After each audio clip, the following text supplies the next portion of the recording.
आप सुनने जा रहे हैं तेनालीराम की कहानी अंगूठी चोर। महाराज कृष्णदेव राय एक कीमती रत्न जड़ित अंगूठी पहना करते थे।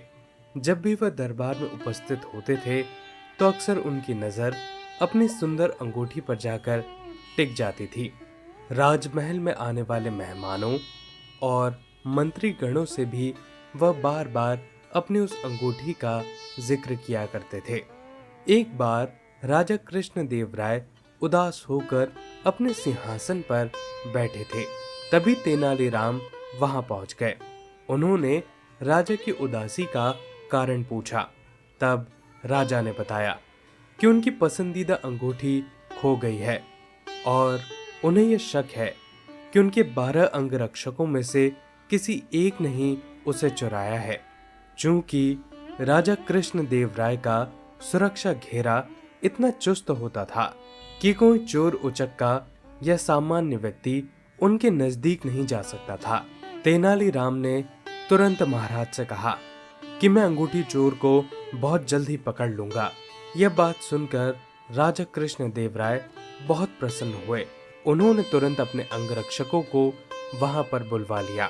तेनालीराम बोले, राजा की अंगूठी आप 12 अंगरक्षकों में से किसी एक ने ली है और मैं इसका पता बड़ा आसानी से लगा लूंगा।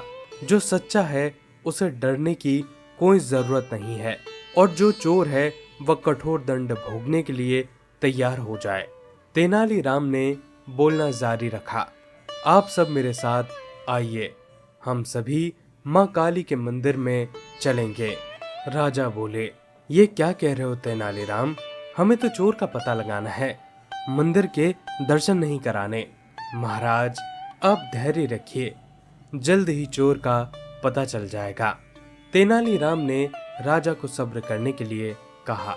मंदिर पहुंचकर तेनालीराम पुजारी के पास गए और उन्हें कुछ निर्देश दिए।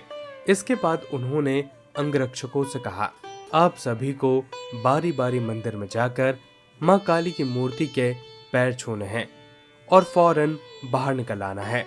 ऐसा करने से माँ काली आज रात को मेरे स्वप्न में आएंगी और मुझे उस चोर का नाम बता देंगी। अब सारे अंगरक्षक बारी बारी मंदिर में जाकर माता के पैर छूने लगे। जैसे ही कोई अंगरक्षक पैर छूकर बाहर निकलता, तेनालीराम उसका हाथ सूंघते और एक कतार में उसे खड़ा कर देते।